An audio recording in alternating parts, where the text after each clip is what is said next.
ওয়াসকরণীর পাগল ছিল আপনাদের মতো পাগল। ওয়াসকরণী পাগল ছিল, নবীরে কোনোদিন এই চোখে দেখে নাই। আপনারাও পাগল হয়েছেন, বলুন এই চোখে নবীকে দেখছেননি? না দেখে নবীর ভালোবাসায়, না দেখে নবীর গোলামিতে বসে আছেন। আপনাদের ভাগ্য কত ভালো। ওয়াসকরণী মায়ের কাছে অনুমতি চাইলেন, মা গো আমার কলিজা মানে না, আমার মন মানে না, একটু সুযোগ দেন, আমি আমার নবীকে দুই নয়নে দেখে আসি। মা বুড়া মানুষ, বললেন বাবা ওয়াসকরণী যাও, কিন্তু মায়ের কথা শোনো, দেরি করো না বাবা, তাড়াতাড়ি আইসো। বলুন মায়ের কথা শোনা কোরআন হাদিসে আছে কিনা? মার বাবার মন সন্তুষ্ট রাখা কোরআন হাদিসের নির্দেশ আছে কিনা? ওইদিকে আজকের ওয়াজ নয়, আসুন সামনে বাড়ি। আজকে আপনারা নবীর বাড়ির মেহমান হয়েছেন, নবীর পাগল হয়েছেন। নবীর মেহমান, নবীর পাগলের দাম কত সেই দিকে যাচ্ছি। বলতেছিলাম নবীর পাগল ওয়াসকরণী মায়ের কাছ থেকে বিদায় নিলেন। মাগো আমার মন চায় নবীকে এক নজর দেখার জন্য। আপনাদের কি মন চায়? হায় হায়, দেখেন না তো, যেই নবীকে দেখলে জঙ্গলার বাঘ ভাল্লুক পর্যন্ত তাকিয়ে থাকতেন, যেই নবীকে দেখলে জঙ্গলার পশু পাখিরা যাকে যাকে হাজির হয়ে যাইতেন। যেই নবী রাস্তায় বাহির হলে আকাশের মেঘের টুকরা এসে আমার নবীজির মাথার উপর ছায়া দিতে থাকতে। এই নবীর পক্ষে যদি চিনতে পারেন, এই নবীর পক্ষ যদি ধরতে পারেন, এই নবীর পক্ষ যদি আসতে পারেন, এই নবীর আদর্শ যদি দেহের মধ্যে সিট করতে পারেন, এই নবীর আদর্শ লইয়া যদি ময়দানে নেমে যেতে পারেন, কোনো বিপদ আপনাকে ধরবে না। আল্লাহ রহমত এসে আপনাদেরকে ছায়া দিয়া রাখবে। এবার কিছু ছায়া দেয় নাই চট্টগ্রামবাসীকে? আমরা ভয় আতঙ্ক ছিলাম ঘূর্ণিঝড় নার্গিসের ভয়, কিন্তু দেখা গেল কিছুটা ছায়া দিছে। দেয় নাই? অস্বীকার করতে পারবেন? যেই বিপদ বার্মাতেও করেছে, এই বিপদটা তো বাংলাদেশেও হতে পারত। বাবা আসুন আমরা এই নবীর আদর্শ দেহের মধ্যে সেট করি, আল্লাহ অবশ্যই আপনাদেরকে হেফাজতে রাখবেন। কিসের পানি, কিসের ঘূর্ণিঝড়, কিসের ঝড় তুফান। বাস্তবে আসুন নূহ নবী, নূহ আলাইহিস সালামের জীবনী খুললে পাবেন। নূহ নবীর আমলে নূহ নবী 950 বছর পর্যন্ত মানুষকে আল্লাহর পথে ডাকলেন, কিন্তু মানুষ মানে না, বুঝে না। আরো নূহ নবীরে মারতে আইয়ে যা কিছু টুকটাক মানছে। নূহ নবী অপারক হইয়া দরখাস্ত করলেন, প্রভু গো 950 বছর আপনার কথা বলছি, কিন্তু তারা মানে না, আমার মারতে আইয়ে, আমার আর সহ্য হয় না, বিরক্ত হয়ে গেছি। আল্লাহ এই জাতি কি হবে, বুঝে না, তারা মানবে না, তাদেরকে শেষ করে দেন। আল্লাহ কয় নূহ শেষ করলে তুই থাকবি কই? আল্লাহ আমার আপনি বাঁচাইবেন, আমার আপনি বাঁচাইবেন। তাই নৌকা বানা, লম্বা ঘটনা। নৌকা বানাইলেন, 1,24,000 তক্তা দিয়া নৌকা বানাইছে। আল্লাহ বলছে নূহ যেদিন ঘূর্ণিঝড় সিডর নার্গিস তুফান আসবে, পানি আসবে, এদিন কিন্তু যারা যারা কালিমা পড়ছে তাদেরকে নৌকার মধ্যে উঠাইস, আর সমস্ত পশু পাখির থেকে এক জোড়া করে নৌকার মধ্যে উঠাইস। কিন্তু এই খবর যখন পৌঁছে দিল, বুড়ি একজন কালিমা পড়ছিলেন, মহিলা বুড়া মানুষ, উনি বললেন নূহ নবী বাবারে আমি তো বুড়া মানুষ, আমার তো মনে থাকে না, যদি পানি আসে ঘূর্ণিঝড় নার্গিস সিডর আসে আমাকে কিন্তু বাবা মনে করে নৌকার মধ্যে উঠাইয়েন, আমি বুড়া মানুষ মন থাকে না। কিন্তু পানি আইসে গেল, ঘূর্ণিঝড় সিডর আইসে গেল, সমস্ত পৃথিবী পানি নিচে চলে গেল, বুড়িরে আনতে নূহ নবীর মনে নাই। পানির নিচে নূহ নবী, বুড়ি, নূহ নবী আনতে মনে নাই। এত পানি হয়েছিল, কিতাব লেখে যেখানে জীবনে বন্যার পানি কি জিনিস দেখে নাই, জানে নাই, শুনেও নাই, ওই জায়গার মধ্যে পর্যন্ত 40 ফুট পানি হয়েছিল। যেখানে জীবনে পানি কি জিনিস দেখে নাই, সেই জায়গায় 40 ফুট, সমস্ত পৃথিবী এইভাবে 40 ফুট করে নিচে, এমনকি 40 দিন পর্যন্ত পানিটা স্থায়িত্ব ছিল। 40 দিন, 40 দিন পরে পানি শুকাইছে, নূহ নবীর নৌকা শুকনার মধ্যে লাগছে। আল্লাহ কই নূহ বুড়ি কই, বুড়িরে যেমন দেখি না। নূহ নবী তালাশ করে দেখে বুড়ি তো নাই। হায় হায় আল্লাহ গো আমি সর্বনাশ করেছি, বুড়িকে তো আমি আনি নাই, কাজটা আমি ঠিক করি নাই। আল্লাহ আমি কি জবাব দিব আপনার কাছে? আমার আল্লাহ বলেন, নূরে তুই তো বুড়িরে ভুলে গেলি, আমি আল্লাহ বলতে পারি না।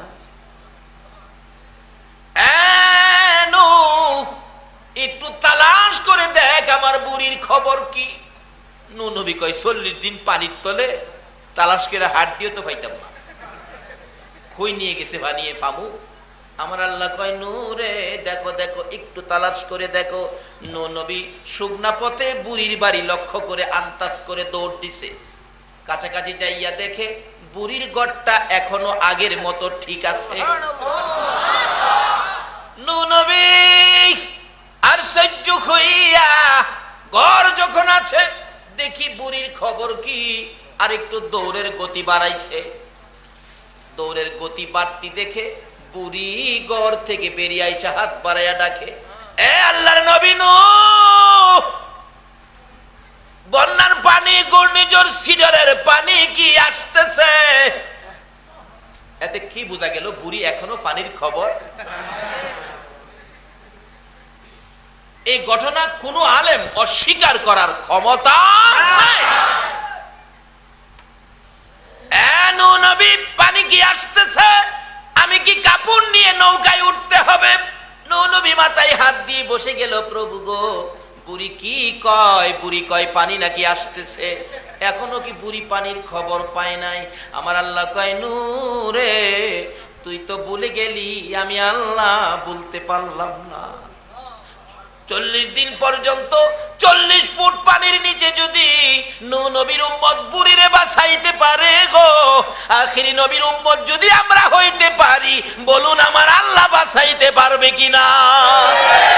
আমি আপনাদের কাছে জানতে চাই সহজ ভাষায়, নূহ নবীর উম্মতের দাম বেশি নাকি আখিরি নবীর উম্মতের দাম বেশি? আল্লাহ বলছে, বন্ধু, তোমার একজন উম্মত পৃথিবীতে থাকতে এই পৃথিবীটা আমি ধ্বংস করব না।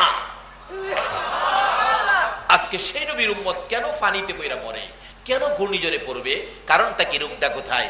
আসুন এই রাস্তাগুলি ক্লিয়ার করি। একটু লম্বা হয়ে যাইতেছে, আপনাদের কষ্ট হবে।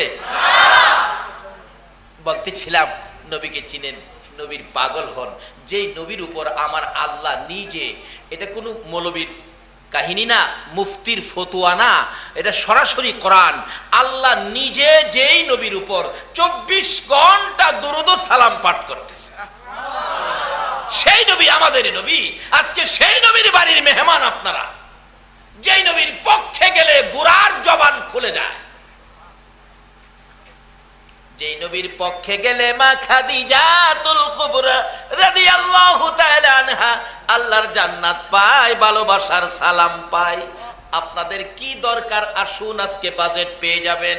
বলতেছিলাম, ওয়াজ করনি, নবীর কি ছিল বলুন? মাগো মা, আমি 2টা নয়নে নবীরে দেখতাম। 2টা নয়নে কি দেখতো? আর আমরাও তো দেখতাম চাই, মাঝে মাঝে সুযোগ পাইলে স্বার্থ আদায়ের লেগে পাগল এই জায়গা। এক জায়গায় এক বুজুর্গ লোক আইছে, লোকের আল্লাহর ওলি মানুষ, আল্লাহর ওলিরা তো যা ইচ্ছা তা করতে পারে, এই শক্তি কে দিছেন? এক ভদ্রলোক গিয়ে বলতেছে, হুজুর আমি গরিব মানুষ, আমি খুব কষ্টের মধ্যে আছি, আমার জন্য একটু দোয়া করেন। উনি একটা মাটির টুকরা হাতে নিয়ে ফু দিলেন, স্বর্ণের চাকা হয়ে গেছে। বাবা নাও, এটা বিক্রি করে তুমি সুখী হয়ে যাইবা, বরকত হয়ে যাবে, যাও। এভাবে যায়, যেটা লেগে যা দোয়া করে দিলে কাজ হয়ে যা। এক বেচারা অন্ধ মানুষ, চোখ নাই, আরেক দিক দা ছেলে মেয়ে নাই, আরেক দিক দা গরিবী সংসার। কিন্তু ওই হিসাবের সিস্টেম ছিল যে কোনো একটা দরখাস্ত, যে কোনো একটা দরখাস্ত। কিন্তু এবার তো 3টা অভাব, এখন একটা তো করতেই হবে, 3টাতে কোনটা করব? একদিকে হলো গরিব, আরেকদিকে হলো তার ব্যক্তিগতভাবে চোখ নাই, আরেকদিকে হলো তার ছেলে মেয়ে নাই, 3টা দুঃখ তার। কোনটা নিয়ে কইব কন্ত? বেচারা মিল করতেছে কিভাবে একটা দরখাস্ত করতে হইব। যায়া পীর সাহেবের সামনে দাঁড়াইছে, হুজুর আসসালামু আলাইকুম। ওয়ালাইকুম সালাম। হুজুর আমার একটা দরখাস্ত। কি দরখাস্ত বাবা? হুজুর আমার দরখাস্ত হইল সোনার থালো মাইক্যা, সোনার থালো মাইক্যা দুই নয়নে দেখিয়া মাইজের ছেলের বউয়ের হাতে রান্না দুইলা ভাত খাইতাম। তার দরখাস্ত একটা, কথাটা কি বুঝছেন আপনারা? সোনার থালো, এই সিরামিকের থালো না কিন্তু। কিসের কিসের? সোনা। এখন বুড়ি কত? 25,000 বুড়ি। বেটা দরখাস্ত দেখেন না, সোনার থালো মাইক্যা দুই নয়নে দেখিয়া। একটার ভিতরে কয়টা ডুহাইছে? দুইটা কিন্তু ঢুকছে। সোনার থাল হইতে গেলে কি হইতে হইব? ধনী হইতে হইব, সম্পদশালী হইতে হইব। দুই নয়নে দেখিয়া, তাইলে চোখ হইতে হইব। মাইজের ছেলের বউয়ের হাতে রান্না দিলা ভাত খাইতাম। মাইজের ছেলে, তাহলে ছেলে মাইজে হইতে গেলে কয়টা লাগবো? আগে পিছে আরো কি দরখাস্ত দেখছেন? একটা অন্ধ বেড়া যদি এই কিসিম করে দরখাস্ত করতে, আমরা অত না, আমরা একটা দরখাস্ত ওয়াজ করুনি। কোন দরখাস্ত লইয়া মার কাছ থেকে বিদায় লইছে? একটা দরখাস্ত, সেটা কি? নবীরে দেখতাম। আর আমরাও আজকে একটা দরখাস্ত, একদিন ঘুমের ঘরে স্বপ্ন যুগে নবীজিরে রাজি আছেন না? নবীজির স্বপ্ন যদি দেখেন, জাহান্নামের আগুন কি হবে? কয় না দি কি হবে? বিশ্বাস হয়? তাহলে আপনি ইমানদার। ওয়াজ করুনি মায়ের কাছ থেকে বিদায় লইয়া নবী দেখার জন্য গিয়েছে। বলুন কাকে দেখার জন্য? আপনারাও তো আজকে সেই নবীর বাড়ির মেহমান হয়েছেন। কি ভাগ্য আপনাদের। আসুন আমরা সামনে বাড়ি।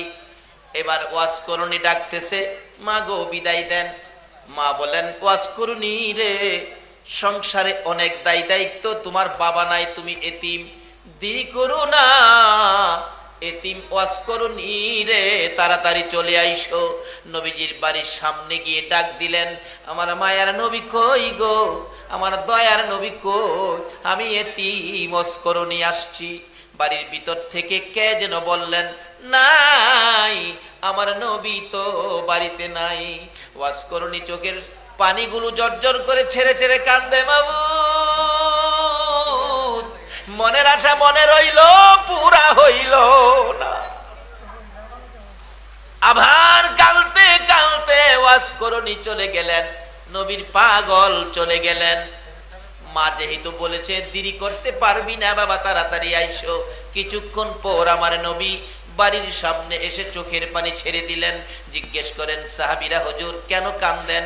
আমার নবী ডাকে, সাহাবীরা রে, আমি কান্দি, আমার নাকে গন্ধ লাগতেছে, আমার এতিম পাগল ওয়াজ করুনি আমার বাড়ির সামনে আইসা গেছে। আমার পাগল ওয়াজ করুনি আমার সামনে এসে গেছে। নবীরে দুই চোখে কোনোদিন দেখে নাই। নবীর ভালোবাসা দিয়ে ওয়াজ করুনির বাজেট কি হয়েছে? আল্লাহু আকবার বলুন। আমার নবী যেদিন এই জগৎ থেকে বিদায় হয়ে যাবেন, আবু বকর, উমর, উসমান, আলী বসে, অন্য সাহাবীরা বসে ভাগ্যের বাজেট তালাশ করতেছেন। কেউ কেউ বলেন নবীজির জুব্বা মুবারক আবু বকরকে নবীজি দান করে যাবেন। কেউ বলেন আবু বকর যদি না পায়, মেয়ের জামাই হযরতে আলী পেয়ে যাবেন। আবার কেউ বলেন হয়তো ওমর ফারুক রাদিয়াল্লাহু তাআলা আনহু পেয়ে যাবেন। কেউ বলেন উসমান গনি নবীর জন্য খুব পাগল ছিলেন, কোটি কোটি টাকা নবীর ভালোবাসায় দান করেছে, উসমান গনি হয়তো পেয়ে যাবেন। এমনি সময় আমার নবী হাজির হয়ে গেলেন। আরে সাহাবীরা, তোমরা কি নিয়ে গুনগুনি করো? হুজুর ভাবতেছি আপনি নবী বিদায় হয়ে গেলে কার ভাগ্যে জানি আপনার জুব্বা মুবারকের বাজেট হয়ে যায়। কেউ কেউ বলেন আবু বকর পাবে, কেউ বলেন উমর পাবে, কেউ বলেন আলী পাবে, কেউ বলেন উসমান গনি পাবে। আমার নবী দুইটা চোখের পানি ছেড়ে দিলেন। রে সাহাবীরা রে, আবু বকর পাবে না, উসমান পাবে না, আলী পাবে না, উমর পাবে না, আমার জুব্বা মুবারক আমার ওয়াজ করুনি পাগলের কাছে পৌঁছাইয়া দিও। আজকে কে সেই নবীর পাগল হইয়া, কে আজকে সেই পাগলের ভূমিকা লইয়া নবীর বাড়ির মেহমান হয়েছ, আমার নবীর বাড়ির সামনে পাগল হইয়া বসে আছো? দেখো না আপনাদের বাজারের জন্য আমার আল্লাহ কি সুযোগ দিয়েছেন। আসুন আগে বাড়ি। বলতেছিলাম যেদিন আমার নবী বিদায়ী হয়েছেন, বিদায়ী হওয়ার আগে বলেছিলেন সাহাবীরা, ইয়া রাসূলুল্লাহ আপনার পাগল ওয়াজ করণীকে আমরা কোনোদিন দেখি নাই, পরিচয় পাবো কোথায়, কই গেলে ওয়াজ করণীকে পাবো আমি তো বুঝতে পারি না। আমার নবী বলেন আমার ওয়াজ করণী কোনোদিন পরিচয় দেয় না রে সাহাবীরা, তোমরা ওয়াজ করণীকে খুঁজ করে আমার জুব্বা মুবারক পৌঁছে দিও। হুজুর আমরা কিভাবে চিনবো ওয়াজ করণীকে? ডাকতেছে আমার নবী, ওয়াজ করণীকে নাম জিজ্ঞেস করলে নামে পরিচয় দিবে না। ওয়াজ করণীর ডাইন হাতের মাঝখানে অল্প একটু সাদা দাগ আছে, এই দাগটা দেখেই তোমরা চিনতে পারবে ইনি হলো আমার পাগল, আমার ওয়াজ করণী। লম্বা ঘটনার সংক্ষেপ করে দিলাম। নবীর পাগল পাওয়ার জন্য আবু বকর ওমর দুইজনে ঘুরতে ঘুরতে, মতান্তরে আবু বকর আলী দুইজনে ঘুরতে ঘুরতে জংলার পর জংলার, পাহাড়ের পর পাহাড় পার হয়। রাখাল দেখলে জিজ্ঞেস করে, রাখালেরা রে ওয়াজ করণী নামে কোনো পাগল তোমরা দেখছনি? রাখালেরা বলেন নাম টাম চিনি না, ওই সামনের পাহাড়ের মধ্যে একটা পাগল বসে আছে। যাইয়া দেখে পাগল বসা, জিজ্ঞেস করলেন আবু বকর আপনার নাম কি? আমার নাম আল্লাহর বান্দা। আমার নাম আল্লাহর বান্দা। আরে বাবা তোমার নাম কি? আরে আমার নাম নবীর উম্মত, আখিরি নবীর উম্মত। ওমর একটা চিৎকার মারলেন, আরে আবু বকর আমার নবী বলেছে এই পাগল নাম বলবে না। সঙ্গে সঙ্গে হযরতে ওমর ডান হাতের মধ্যে ধরে ফেললেন। ওয়াজ করণী চোখের পানি ছেড়ে দিয়ে বলেন, ওমর আমার হাতে ধরেছ, বুঝেছি কেন আমার হাতে ধরেছ, আমার এই গোপন খবর আমার রাসূল ছাড়া কেউ জানে না। এই রাসূল যদি এই গোপন খবর দিয়ে তোমাদেরকে পাঠিয়ে থাকে, উমর রে সত্য করে কও আমার রাসূল দুনিয়ায় আছে কিনা। বুঝে ফেলেছি আমার রাসূল বুঝি দুনিয়া থেকে বিদায় হয়ে গেছে। লম্বা ঘটনা বলতেছিলাম, ওই পাগল পাগলামি করে কি করেছে, নবীর জুব্বা লইয়া নবীর গোপন খবর একমাত্র নবী জানে আর পাগল জানে। এই একটা ভালোবাসা আপনারা নবীর সাথে করতে রাজি আছেন কিনা? যারা নবীর বাড়ির মেহমান হয়েছেন, এই একটা পাগলামির সুযোগ আমার আল্লাহ আপনাদের জন্য বাজেট করেছে। বলতেছিলাম ওই পাগল মদিনার রওজা পাকের পাশে দুইটা রুটি আমার নবী দিয়ে গেছে। এখনো নবী রওজা পাক থেকে আমাদেরকে উম্মতদেরকে কিছু দেওয়ার ক্ষমতা আছে কিনা? সেটাই তো বাস্তব। নবী দুইটা রুটি ওই পাগলকে স্বপ্নে দিলেন। আচ্ছা আমরা অনেক সময় স্বপ্নে কিছু খাই না? স্বপ্নে খান না চট্টগ্রামবাসী? আচ্ছা আমরার খাওয়া নবীর দেওয়া খাওয়া একরকম হইব? আমরা তো অনেক সময়, আমি বোঝানোর জন্য বলে থাকি, এক ভদ্রলোক স্বপ্নে দেখে চিকুন চাউলের পোলাও, দেশি মুরগির রান স্বপ্নে। হায় হায় কি খাওয়াও! একবার যে রানে ধরে টান দিছে গোশত ছুড়াইতে, হাত ছুটটা ফুলার মার না হয়ে গিয়া লাগছে, নাক তো একবারে ফাড়িয়ে লেগছে। ফুলার মা তো চিল্লাইতেছে অন্ধকারে, মাইরা লাইছে রে! চিল্লানিতে কিন্তু ফুলার বাপ ঘুমের থেকে উঠছে। কি হয়েছে কি হয়েছে কি হয়েছে? মানে আমার নাক ফাড়াই লাইছ? কই দেখ নাক ফাড়াইলে ফাড়াইছি, যা একটা খাউন খাইছি। ফুলার মা কয় আমারে কাছে তুইয়া এত খাউন খাইলা? তাড়াতাড়ি বেচারি কুপি বাতি জ্বালাইছে, মেজ বাড়ি দিয়া কুপি বাতি জ্বালাইয়া দেহে খাউন তো না, খাতা সিরা মোহ দিয়া দিয়ে রাখছে। আমাদের স্বপ্নের খাওয়া হলো খাতা সিরা খাওয়া। বলুন নবীর স্বপ্ন কি স্বপ্ন হবে না বাস্তব হবে? ওই পাগল বলেন দুই রুটি আমার নবী আমার হাতে দিয়ে গেলেন। স্বপ্নেই খাইতে শুরু করলাম, খাইতে খাইতে এক রুটি খাইলাম, আরেকটাকে অর্ধেক করে অর্ধেক রুটি খাইয়া বাকি অর্ধেক রুটি আমার হাতের মধ্যে ছিল। চট করে আমার ঘুম ভেঙে গেছে। ঘুম ভাঙ্গার পরে দেখি আল্লাহর কসম আমার নবীর দেওয়া স্বপ্ন যুগে 2 রুটির অর্ধেক রুটি এখনো আমার হাতের মধ্যে আছে। বলুন আমার নবী এখনো উম্মতের কিছু দিতে পারবে কিনা? তাই বলতেছিলাম মা খাদিজাতুল কুবরা রাদিয়াল্লাহু তাআলা আনহা বলেন, আমি নবীর জন্য, নবীর ভালোবাসায় কোরআনের পক্ষে 2টা রুটি 1 মস্ক পানি লইয়া যাওয়ার পর আমার নবী চোখ খুলে মুস্কি মুস্কি হাসে। প্রশ্ন করেছিলাম, ইয়া রাসূলুল্লাহ, আমি কান্দি আপনার জন্য, আপনি কেন হাসেন? আমার নবী বলেন, খাদিজা রে, আমি হাসি তোমার জন্য। আমি নবীর ভালোবাসায় কোরআনের পক্ষে 2 রুটি 1 মস্ক পানি নিয়ে আসার কারণে রে খাদিজা, আমার আল্লাহ তোমার জান্নাত দিছে, তোমাকে সালাম দিছে, সেই জন্য আমি নবী হাসি। তুমিও খুশি হও। খাদিজা বলেন, ইয়া রাসূলুল্লাহ, আপনাকে ভালোবাসলে কোরআনের পক্ষে গেলে, আপনাকে ভালোবাসলে কোরআনের পক্ষে গেলে আল্লাহ যদি আমাকে সালাম দেয়, জান্নাত দেয়, আপনাকে যে ভালোবাসলাম, আপনি নবী আমাকে কি দিলেন? আপনি নবী আমাকে কি দিলেন? বলুন, নবীজি কিছু দিতে পারবে কিনা? রাসূল বলেন, খাদিজা তুমি কি চাও? অনেকে দেখবেন বুঝাইবো, নবীর কিছু দেওয়ার ক্ষমতা নাই, বুঝাইবো। আসলে নবীর কাছ থেকে কিছু হেরা নিতে পারছে না দেখে হেরা এই কথা কয়। আমরা নবীর কাছ থেকে কিছু পাই, কিছু পাওয়ার আশা আমরা করি। এখানেও রাখি, মৌতের সময়ও রাখি, কবরেও নবীর পক্ষ থেকে কিছু পাওয়ার আশা রাখি, আমরা হাসরেও নবীর সুপারিশের আশা রাখি। যারা আশা রাখে তারাই পাবে, যারা এই বিশ্বাস নাই তারা কোনোদিন পাবে না।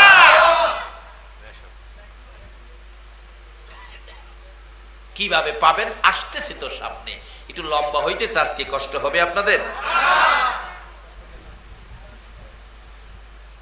মা খাদিজা বলেন, নবী গো, আপনি নবী আমারে কি দিবেন? না দিলে আমি খুশি হব না। আল্লাহ যদি আপনার ভালোবাসলে দিতে পারে, আপনি কি দিলেন? আমি যে ভালোবাসলাম, কোরআনের পক্ষে আসলাম। মা খাদিজার আবদার নবীজি রক্ষা করেন। খাদিজা বলো তুমি কি চাও, যা চাইবা আমি তাই দেব। তাহলে বুঝা গেল নবীজির দেওয়ার ক্ষমতা, যা চাইবা তাই দিব। প্রথম নম্বরে চাইলেন, ইয়া রাসূলুল্লাহ, আমি খাদিজা মৃত্যুবরণ করলে আমাকে বাজারের কিনা কাফন দিয়ে আমারে কাফন পরায়েন না, আপনি নবীর গায়ের একটা পাঞ্জাবি মুবারক আমার গায়ে পরায়া কবর শোয়ায় দিবেন। খাদিজা কাকে নিয়ে কবর যাইতে চায়? আজকে এই নবীর থেকে কেন দূরে সরে গেলেন?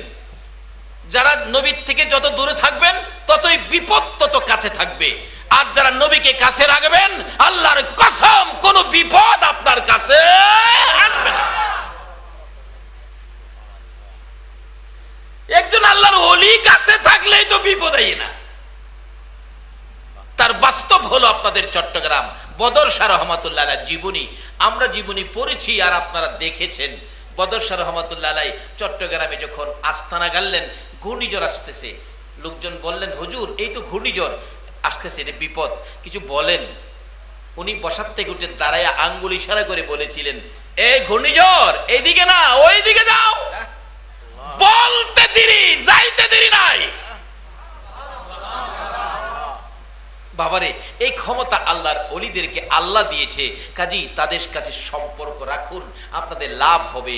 বিপদ থেকে একজন ওলি, একজন ভক্তকে, একজন মহব্বতী, একজন মুরিদকে একজন ওলি বাঁচাইতে পারে, কারণ তারা আল্লাহর সাথে কথা বলার কৌশল জানে। বলুন, আল্লাহর সাথে কথা বলার কি জানে? কৌশল জানে। আমরা যেটা জানি না এটা ওলিরা জানে। বাস্তবে আসুন, আজকে মেয়র সাহেবের কাছ থেকে কিছু আদায় করবেন, দেখবেন সাধারণ মানুষ দিয়া মেয়র সাহেবের সাথে কথা কওয়ায় না, এমন একজন ব্যক্তি সেট করে কথা কওয়ানোর জন্য, যিনি মেয়র সাহেবের কাছে ভালো করে বুঝাইয়া শোনায়া কথা বলতে পারে। আপনি সাধারণ লোক দিলেন না, এটা জ্ঞানী লোক দিলেন, ভালো করে কথা বলতে পারে, উপস্থাপন করতে পারে সুন্দর করে এলাকার সুখ দুঃখ, ওই লোকটাকে দিলেন। এটা যদি দোষ না হয়, তাইলে একজন ওলিকে দিয়ে আল্লাহর কাছ থেকে আদায় করবেন, এটা কেন শিরিক হবে? আসলে বুঝার বেশ কম, তারা বুঝে না। একজন ওলি শুধু দুনিয়ায় না, হাসরেও আপনার পক্ষে কাজ করতে পারে। মিজানের পাল্লা বসাবে। ফেরেশতারা আপনাদেরকে যখন মাপ দেওয়ার জন্য নেকির পাল্লায় আর গুনার পাল্লা সাজাইয়া মাপ দিতে যাবে, নেকির পাল্লা যখন হালকা হয়ে যাবে, গুনার পাল্লা যখন ভারী, ফেরেশতারা ডেকে ডেকে বলবেন, আফসোস রে ও নাফরমান বান্দা, কি করলি, তোর জীবন ধ্বংস। গুনার পাল্লা বেশি ভারী হলো, নেকির পাল্লা হালকা হলো, তোমার উপায় থাকবে না। আপনি তখন ওই পাল্লার কাটার দিকে তাকাইয়া ডাকবেন, মাবুদ কই গো আমার দরদি নবী কই। যারা নবীর পক্ষে ছিল তারা বিপদে কারে ডাকবে? এমনি আমার নবী। ছোট্ট মুরগির বাচ্চা যদি আপনি ধরে রাখেন, মুরগির বাচ্চা যদি চাউ চাউ করে ডাক দেয়, বলুন মা দৌড়ায় আসে কিনা? মুরগির বাচ্চা যেমন চাউ করে ডাক দিলে মা জীবন থাকে আর মরে, এইদিকে চায় না, উইরা উইরা আসে। আমার নবী, দয়ার নবী রে, পাগলের মতো একটা চিৎকার মারবে, পাখির মতো উইরা মিজানের পাল্লার কাছে আসবে। আল্লাহু আকবার বলো। কে রে আমারে ডাকলি? ইয়া রাসূলুল্লাহ, বিপদ হয়ে গেল, নেকির পাল্লা হালকা, গুনার পাল্লা ভারী। আমার নবী ডাকবেন, রাখো রাখো মাপটা আমি নবী নিজে দেখব, দেখবে ঠিকই হালকা ভারী। এমনি সময় কিতাব লেখে আমার নবী ডাইন হাতের এই শাহাদাত আঙ্গুল মুবারক নেকির পাল্লায় লাগাবে, নেকির পাল্লায় এমন ভারী হবে রে, সমস্ত পৃথিবী আরশ কুরসি লৌহ কলম যদি ওই গুনার পাল্লায় তুলে দেওয়া হইতো, নবীর আঙ্গুল মুবারকের বরকতের সাথে ওজনে কুলাইবে না। আমার আল্লাহ জিজ্ঞেস করবেন, ও ফেরেশতারা মাপের খবর কি? ফেরেশতারা বলবেন, প্রভু গো মাপের খবর, গুনার পাল্লা হালকা ছিল, নেকির পাল্লা ভারী ছিল। আপনার বন্ধু আঙ্গুল মুবারক লাগাইয়া নেকির পাল্লা ভারী করে দিল। আল্লাহ বলবেন, তাহলে এই বান্দাকে জান্নাতে দাও। আরেকজনকে উঠাবেন, নেকির পাল্লা হালকা, গুনার পাল্লা ভারী। আমার নবী পাঞ্জাবি মুবারকের পকেট থেকে এক টুকরা কাগজ ছেড়ে দিবেন, নেকির পাল্লা এত ভারী হবে, এই ওজনের কোন বস্তু পৃথিবীতে নাই। যদি ৭ আসমান ৭ জমিন থাকতো, সবটা দিলেও এই কাগজের সাথে ওজনে কোলাই। আল্লাহ জিজ্ঞেস করবেন, ফেরেশতারা মাপের খবর কি? ফেরেশতারা বলবেন, জিগাইয়া লাভ কি? নেকির পাল্লা হালকা, গুনার পাল্লা ভারী। তোমার বন্ধু আঙ্গুল মুবারক লাগাইলে, পকেট থেকে এক টুকরা কাগজ দিলে পাল্লা ভারী হয়ে যায়। মাপ দিয়া আল্লাহ কি হয় হালকা, তোমার বন্ধু করে ভারী।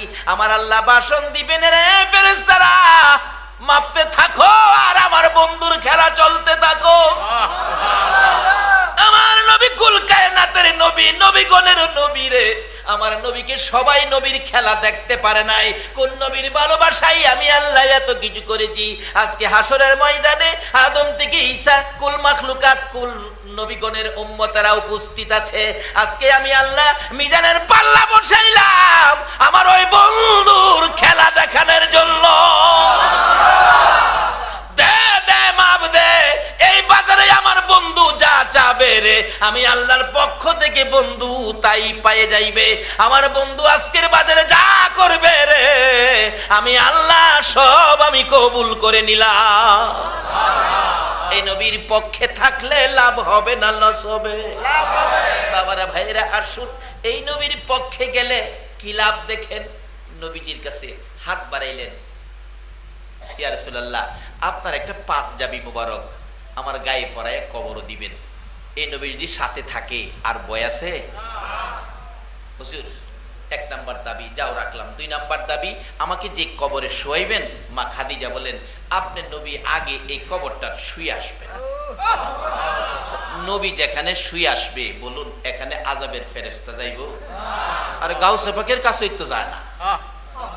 গাউসে পাকের কাছে কি যাইব কেমনে?